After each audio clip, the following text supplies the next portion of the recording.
All right. Oh, hi, Chris. It is it's 7 o'clock, so I'm going to go ahead and get started. Chris, if you want to go ahead and get your screen share going while I make a few library announcements, that'd be great. I'm Sam Jack, librarian at Newton Public Library, and we're so pleased to have everybody joining us on Zoom and on Facebook Live for Kris Schmucker's program on the old Harvey County Courthouse. Kris is the curator of the Harvey County Historical Museum. We'll get more into that in a second, but first I wanted to make a few library announcements on upcoming events. Tomorrow, this is our third Tuesday local history program. As usual, we have these monthly, but tomorrow we have a bonus Kansas/local history program on the orphan train movement. It'll be on Zoom, just the way this one was. And you can get the Zoom link on our Facebook event page or the emails that many of you will have gotten about it. That's going to be with Kaylee Carson, the curator of the National Orphan Train Museum in Concordia. And if you're not familiar, the orphan train movement was in the early part of the 20th century when orphans and kids in foster care were shipped en masse to the middle part of the country, including Kansas and the local area, to live with new families. So there's a whole lot to that story, and I'm sure it'll be a really fascinating program. Hope you can make that. And then a week from today, we have our fourth Tuesday photography program, and that is going to be with Travis Haying, who is a Wichita Eagle reporter. And Travis is going to talk about drone photography. And if you take the Eagle, or if you've seen on their website and Facebook, he's got all these amazing drone photos that he takes using the Eagle's equipment. He just posted one today of the Wichita skyline. So I think whether or not you're a hobby photographer yourself, this will be a really interesting one to learn about how he takes photos with drones and see some really cool images and videos. So I hope you can make that. And the last thing I will say is that the third Tuesday program for September is going to be with David Howery. He's going to be giving walking tours of Newton downtown. And that's going to be on Tuesday, September 21st. There's going to be two tours, one at 9 a.m. and one at 7 p.m. And he's gonna, I think he said it's gonna be like a 70 to 90 minute walk. And I think it's gonna be like a total of 10 blocks of walking. So not a super long walk, but he's got a lot to say about the history of Newton's downtown. And just because of the logistics of the situation and the sidewalk and having to project his voice, we're limiting it to no more than 20 people on each of these tours. So I wanted to give you all who are attending this program the first bite at the apple to sign up. So I will put my email address in the chat on Zoom and also on Facebook for those of you watching there. And if you are interested, just email me and tell me. Again, it's Tuesday, September 21st. 9 a.m. and 7 p.m. meets at the library. So just email me and tell me which tour you're interested in and how many people in your group. And I'm going to start getting a list together for that. And I know that this was one that was scheduled right before COVID hit, and then we had to cancel everything. But we had a huge interest in this last time, so I'm sure that these will fill up. But hopefully. Well, we'll see, David, if David wants to do some more again, and you know, everybody will get a chance eventually, maybe, who knows. But anyway, I'm putting my email address there, and it looks like Kris has got her Zoom going. So Kris, take it away. Can't wait to learn more about the old courthouse. Okay, well, I'm happy to be here again. The old courthouse and the new courthouse is a fascinating subject to a lot of people, and I find it very interesting. I love architecture. So let's see. Well, we're going to start with some trivia that you might find useful in the future. It's sort of a timeline of courthouses. The two courthouses I'm going to be talking about, the one we think of as the old courthouse and the one we currently have, were not the only courthouses. And from July of 1872 to on up to about 1880, the courthouse offices moved around quite a bit. So at one point they were located in this building at sort of a corner building here at the corner of Main and Broadway. And it's, to give you a reference, it's looking south down Main Street. So if you see that building with a tower at the in the very distance, that's right on the north side of the railroad tracks. It was the Clark Hotel. And that's sort of a landmark that you can always judge pictures by the date and where the location is. In January of 1873, the courthouse, that's where the courthouse offices were located. And then in 1875, they moved to the second floor of the Hamill building, which was at 513 Main. And I don't know that I have a picture of that, but and then this building should be familiar with you if you think about it as the Mason building at the corner of, 7th and Broadway and Main, there where the Mason building is. This actually had the privilege or the notoriety of being a courthouse twice. It was used as a courthouse from 1888, from 1880 to 1888, and then again from 1896 to 1906. And this picture is probably the earliest picture we have of that building. It looks like it's shortly after construction in 1880. And you can tell that it's been significantly altered from that to what we see today from the facade. And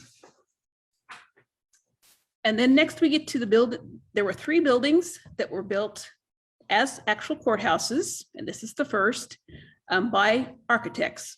This is what was known as the Brecht Building. It was in the 800 block, right by where the Methodist Church is now.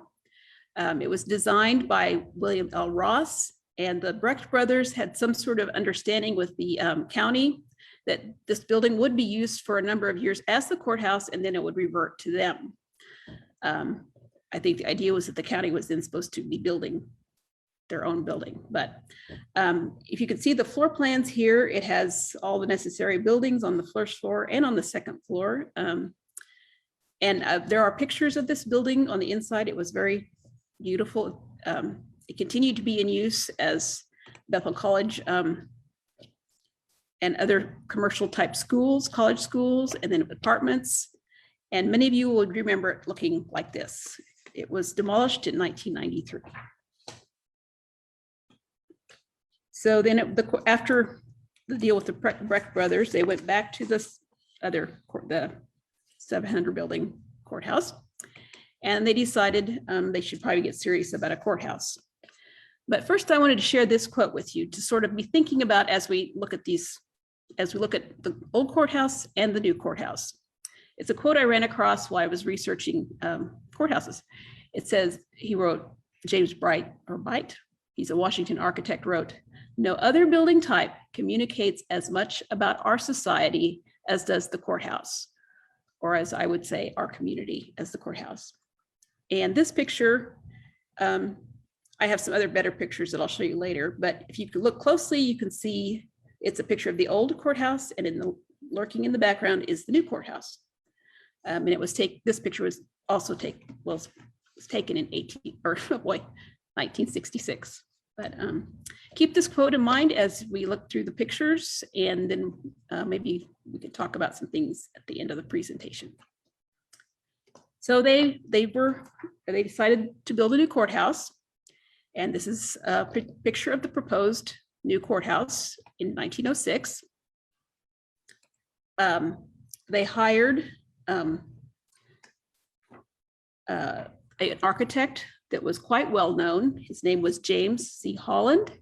And those of you that are familiar with architecture will probably know that he was very prolific.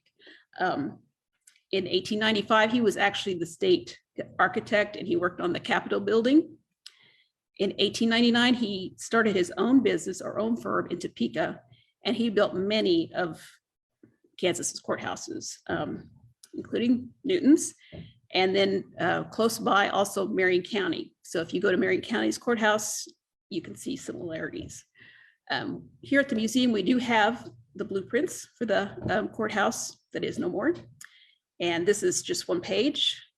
They are huge, as blueprints are, so it's hard to get good copies. But this gives you an idea of what they were working with. I will say that well, no, yeah, I'll tell you this. So they started building the courthouse, and this is a picture of laying the foundation. And I'll point out the jail is in the background there. The jail was built in 1880, so it was already there. And this is all in the block where the courthouse is now. So I always find that interesting to see the construction, how they're laying the foundation and that kind of thing. Then it was completed in 1906, roughly. And this is the block then. We have the First Presbyterian Church at the corner of Main and 7th, and then you have the courthouse, and in the distance you have St. Mary's Church. You can see in this picture that the courthouse isn't quite finished. There's debris there, and there's also, you can notice there's no clock in the clock tower yet, but so this is a pretty early picture of that block. There's a lot of fun things to look at. It's a good picture of the Presbyterian Church as well. And it also kind of shows you how close up to Main Street it was. They were right up there. These are some photos of inside the courthouse. The one here on the right, the bigger one, is probably the older one, and I think it's a Register of Deeds office. Then the one up in the left-hand corner is a judge's office. It says Ruby Berry working in the judge's office. I'm not sure which judge that would be, but it was in 1915. And then the one in the bottom left is the witness stand in the courtroom. So then for the next several years, the courthouse served as a landmark for the community. Here you can see it was a backdrop of many pictures. I'll just share a few with you. This is probably from the 20s, maybe a little earlier. This is a fun one. We have a series of photos from Lucille Mitchell Miller. She took, I think, a picture of every group that went down the parade for this Liberty Day parade. And so she got a lot of the courthouse and the Presbyterian Church, but it was held April 19, 1917, and it was during World War I, and it was a Liberty Day parade to encourage patriotism. But it's a fun series of photos to look at if you ever come to the museum. And then more recently here, this is from 1950s approximately. It still is standing there in the background, and you can see the Presbyterian Church there.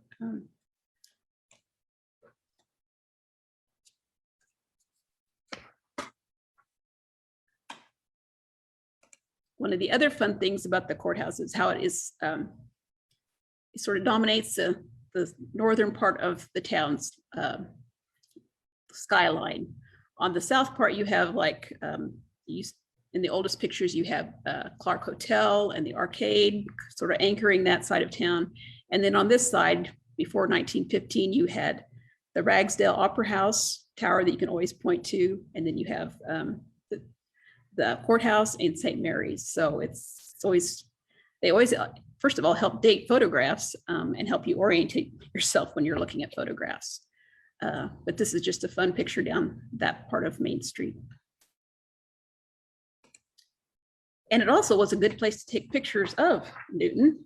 We have a series of photos, and this is just one. The photographer stood in the bell tower and took pictures in every direction. So you have, and this was in the 1920s, so we have pictures like this in every direction, and it's kind of interesting to look at. Here you can kind of see, well, you can see St. Mary's, obviously, and the First Nazarene Church there is really clear.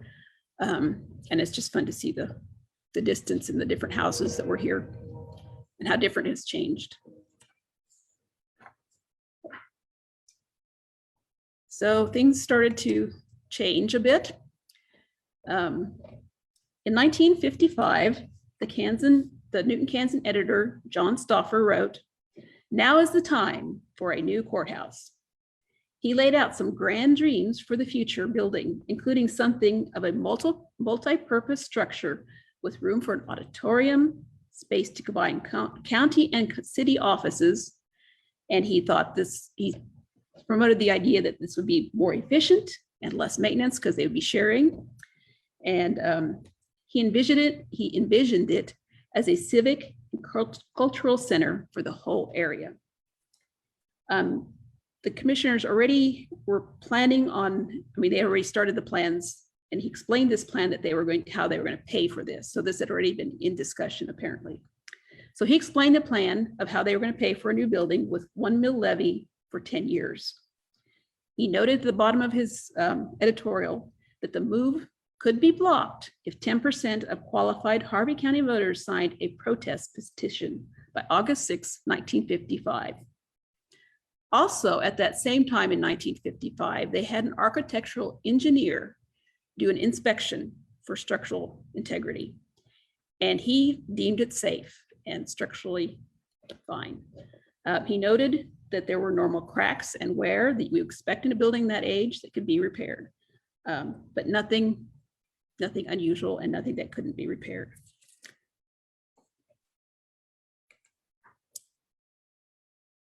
So things continued, and what seems to be the real impetus then for going really further on this project, besides the mill levy not being challenged, was in 1958, the county bought the First Presbyterian Church, which the First Presbyterian Church had already moved out to their new location, and the other churches had been using this building. But the county acquired this building in 1958. And at the same time, they were able to acquire another property in that lot, the Young property. And that seemed to give them the push to go forward with this project of a new courthouse.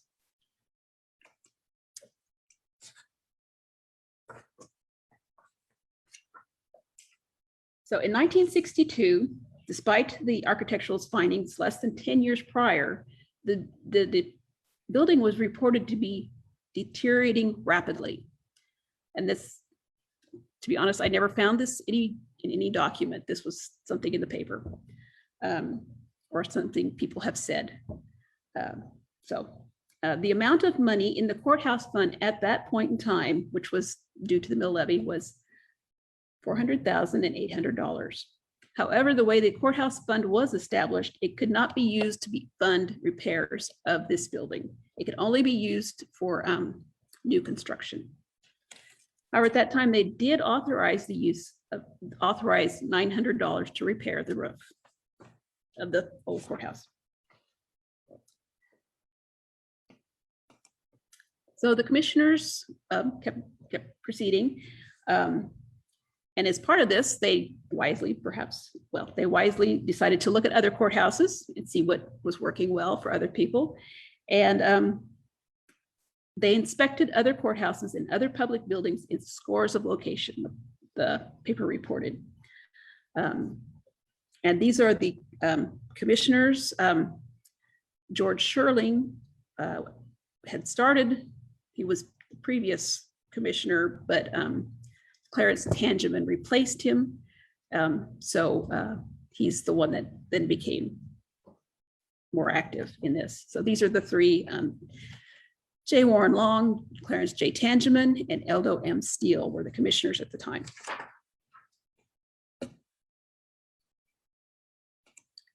One place that they just really impressed them was the courthouse in Columbus, Kansas. So on March 13, 1963, as the paper said, they hopped on a plane and they went to Columbus to have a look-see at the Cherokee County Courthouse. According to the paper, their eyes were literally but completely knocked out by what they saw. And this is the building they saw. This building was erected in 1957. And the commissioners noted that by passing the fills and curlicues outside, the Cherokee commissioners concentrated on the roominess and conveniences where they could in a rectangular shape, not unpleasing to the eye. In the discussions following, when they went over plans and stuff with their architect, they often referred to this building. One of them noted, "It is unquestionably the finest sample we've encountered in all of our comings and going." I guess it was Commissioner Long that said that. So this is the building that Harvey County Courthouse was inspired by.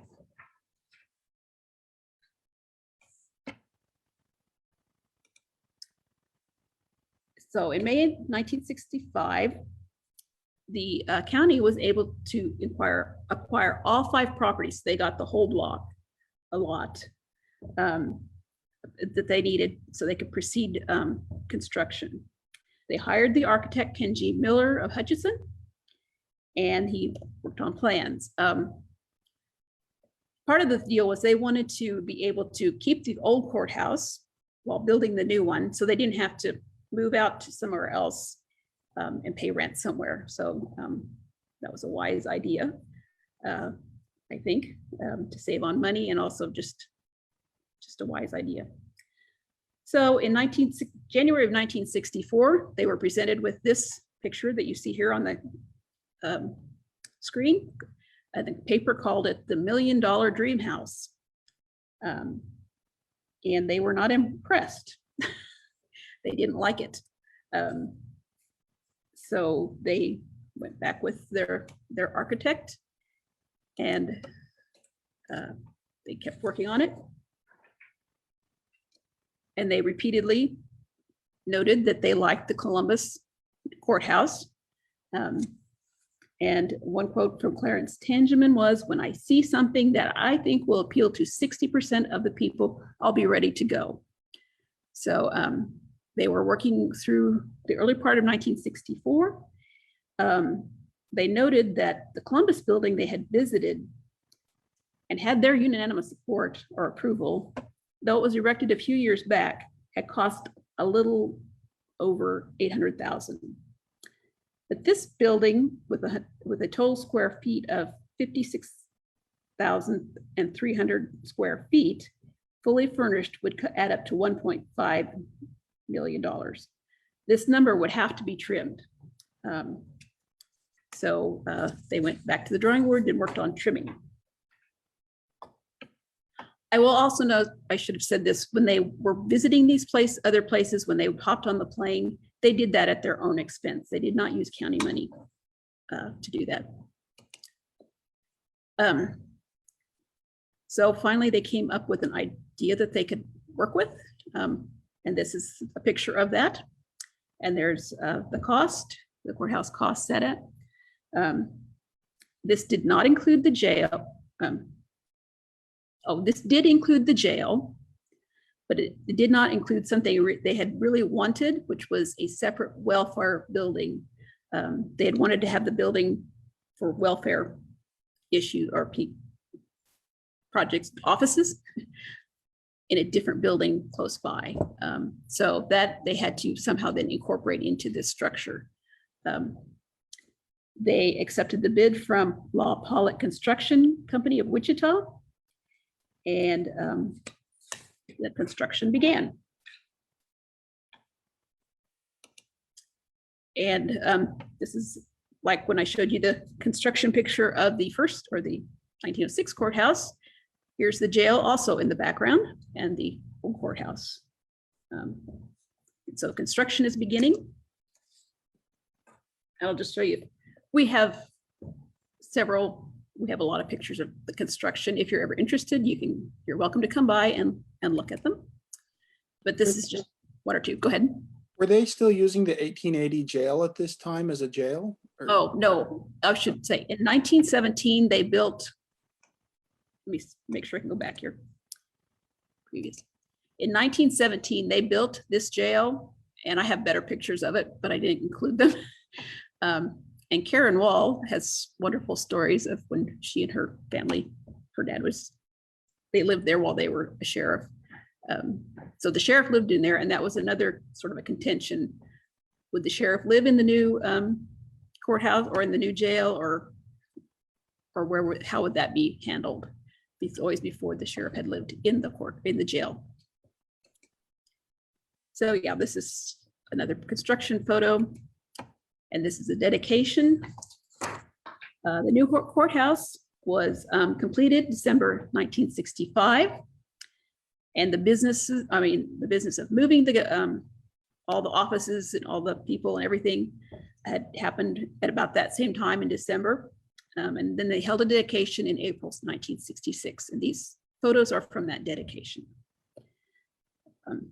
The new courthouse did have some benefits. It was more accessible, not so many steps.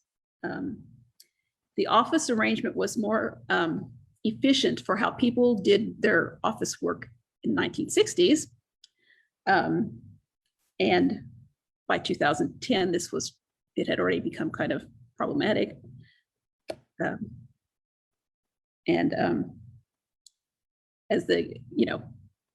it changed again as with the internet. So this wasn't by that time a dated building, so that was caused problems then. But in 1960, it was quite a modern building, and they built it in line with how people were working at that time. So they were thoughtful in that. The energy efficiency was not probably all that great, because at that point in time, they weren't all that worried about electricity like we probably are today, because it just wasn't a big issue. So there was fluorescent lights. They didn't make a lot of use of natural light. But at the time, this building was considered modern, efficient, and accessible.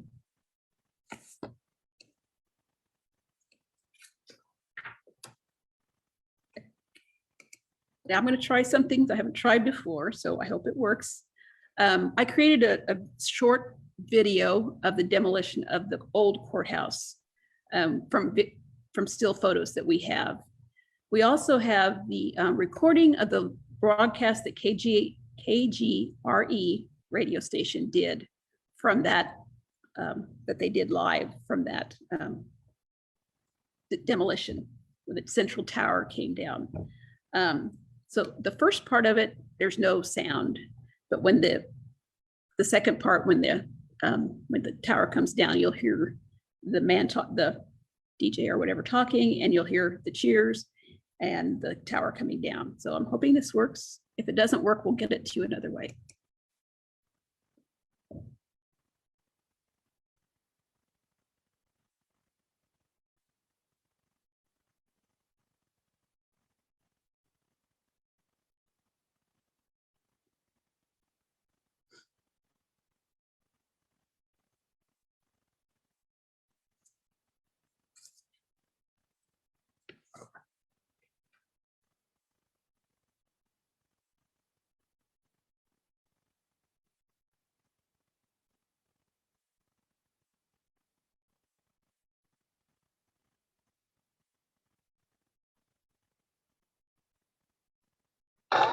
If one were to judge from the cheering of the children of St. Mary's School, you'd think it was a football game. There were shouts of "hit it harder" and loud cheers as the heavy steel ball swung from the end of the big crane, slammed into the walls of the bell tower of the old courthouse building yesterday afternoon. Some of the onlookers took pictures, while others just stood and watched, and some even, like all sidewalk superintendents like to do, suggested better ways of doing the job. First of all, a hole was opened near the top of the wall in order to lower the old bell to the ground. Then demolition of the tower began in earnest, and the heavy ball breaking through the walls and throwing bricks and mortar to the ground.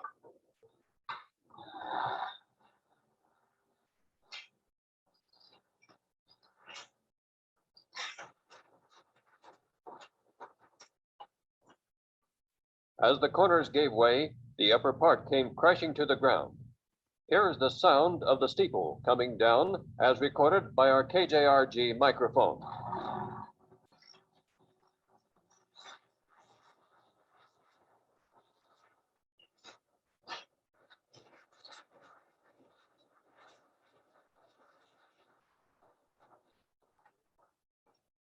The tall bell tower, once the familiar landmark rising above the old courthouse building, now lies a pile of rubble to be cleaned up to make room for landscaping for the new courthouse building, which has taken its place.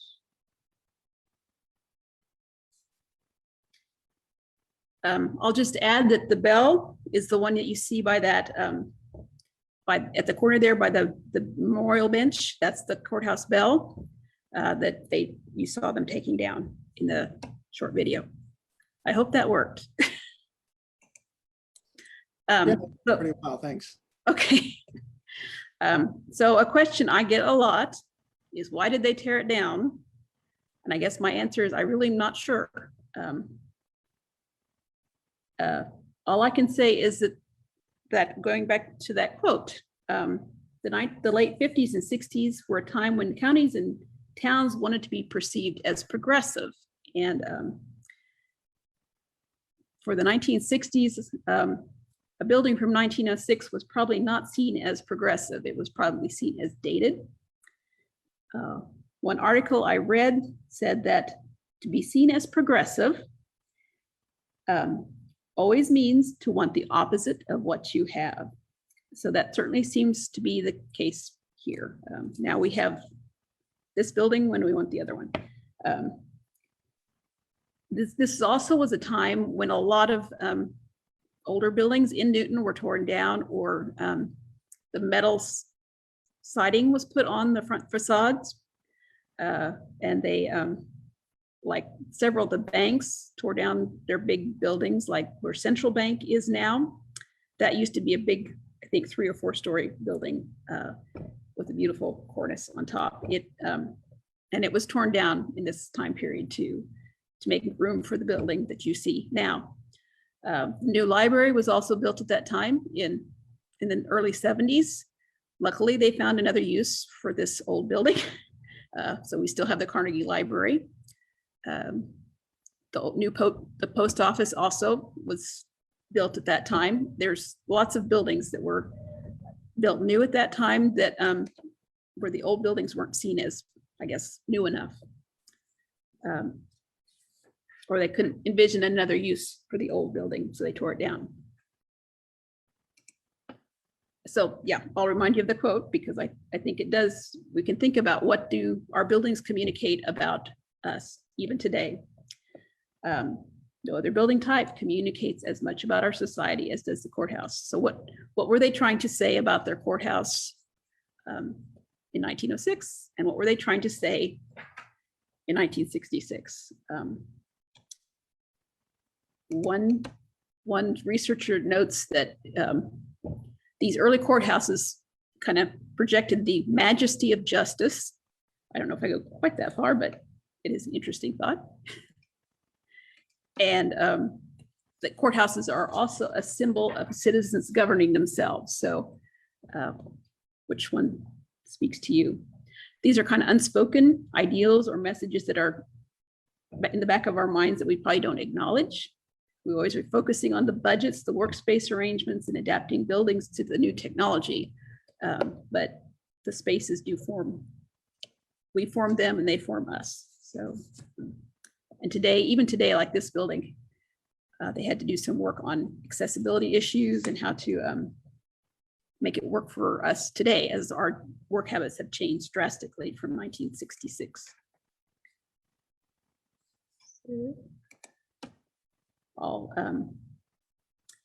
And just like we're not alone in Newton, Kansas, or Harvey County, Kansas, as many people have expressed to me this regret that the courthouse is no longer standing. This is sort of a common theme, apparently across the nation, when a lot of these courthouses were torn down and built. A lot of people feel the loss of that grandeur and that sense of history that was replaced with a cold and sterile structure, or what we think of as a cold and sterile structure. So that kind of concludes my talk here. I'm open to memories, questions, and discussion, and I hope I'll let Sam moderate. I'll try and answer questions. Yeah, thank you, Kris. Really interesting look back. We did have one person on Facebook who commented that that she was so sad to see it demolished. I love seeing courthouses in Kansas towns and cities that decided to keep them, their historic courthouses.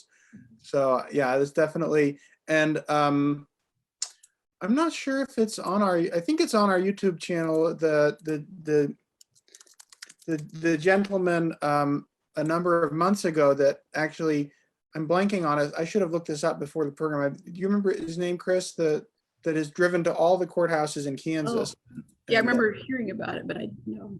Courthouses. But I mean, it's Jay Harvey, right? He's here with us. Yeah, Jay Harvey he's watching this program, of course. So yeah, sorry, I blanked on your name, Jay Harvey, but yeah, that is on our YouTube channel. If any of you are interested in getting a real overview of the courthouses in Kansas, a mix of the modern, well, the mid-century courthouses like the one we have in Newton, as well as the ones from the early 20th and 19th century that are still standing. That's a really good one to look at. Let's see. Oh, Brian Stuckey wrote, the two decorative stone bases at the entrance wound up as bases for historic trail markers, one 6 miles north on K-15 and one at 4th and Plum behind the rec center. That's right. Mm-hmm. Yes. So that'd be a cool thing to go check them out. Yeah. Yeah, cool. Yeah. Unfortunately, there's some debate as to what happened to the clock. I've heard something about it being on a barn or a farm on US 50, but I've never been able to confirm that. So if anybody knows, I can confirm anything about that. That would be interesting to know for sure. Or if that's just a myth, I don't know. Yeah. Ron Dietzel asked, with all the anguish about the courthouse being demolished, why don't we hear a similar sentiment about the Presbyterian church being torn down? Do you know about any more about, because that in that postcard that we used as the Facebook event cover, they did really look striking side by side, the courthouse and this old church. People do comment on that. I've heard that. I mean, I don't know that it's as familiar a building, and probably this is a public building. I mean, it's something everybody in Harvey County identifies with the courthouse. It's the center of, like I said, that quote, it tells us kind of who, I mean, it identifies us. But yeah, I know it had its problems, which has been, some people have talked to me about, but it was a beautiful building. And it's, yeah. But it was difficult to get into. There were a lot of steps, accessibility, and I'm sure there were other issues. Yeah. And I know that like the Sedgwick County Courthouse, the old one that's still standing, I think is of a similar event, maybe a little bit older. It's of a similar vintage. Older. Yeah, older. Or am I thinking of City Hall? I always get those kind of mixed up. But it's yeah. Last I checked, it's still used. They use it for like small claims court, and then I believe the Sedgwick County election office is in the basement, kind of ground floor level. I'm thinking of the other building. Yeah, so I can't comment on that one. I was thinking of where the museum is now. So like, I guess, that it's interesting to imagine like what would they have had to do to this building, the one that we're looking at in the picture, to make it work if they hadn't torn it down, if they'd kept it as the Harvey County Courthouse. Yeah. I imagine they would have torn it up to rewire everything and put an elevator in. And there are counties that have done it. I think McPherson County has modernized. I've been in it, but I wasn't paying that much attention at the time. So. And I haven't been in Marion counties for a long time, so I can't say how they've managed to maintain the structure and the historical aspect of it. So maybe someone else has been and they know. Yeah. It is a challenge. I mean, I lit the Carnegie Library. Old buildings are a challenge. I mean, we have accessibility issues, which is why we do these kind of things. Mhm. Mhm. So it's, and trying to do internet in here is always a question. So it's, we love them, but there are issues. There's no doubt. Yeah, and it's definitely a blessing that for the Newton Public Library that the Carnegie Library is still standing and part of our community as the historical museum. So thanks for keeping that going, Kris, and you're over there. We're glad it's still here too. Yeah, absolutely. Well, I don't see any more. I don't see any more questions. So I think that's we can probably wrap it up. Again, I mentioned tomorrow evening at 7 p.m. Join us again for the Orphan Train. I'll send out another email reminder about that and post it on Facebook and stuff. So hopefully you can watch that. And Kris, any other historical museum stuff to announce or talk about? Not at this time. We're still waiting on our roof to get done before we can move forward on some of the inside projects. So we're sort of in a holding. I mean, where the archives is downstairs and we're open for researchers, but things are still kind of in a jumble in the exhibits and stuff because we're waiting before we make the final. Yeah. So, yeah. So yeah, everybody's welcome to come visit us anytime. Well. All right. All right. Well, thanks again, Kris, and thanks everybody for attending. And I will sign us off now. Have a great evening, everybody. Thank you.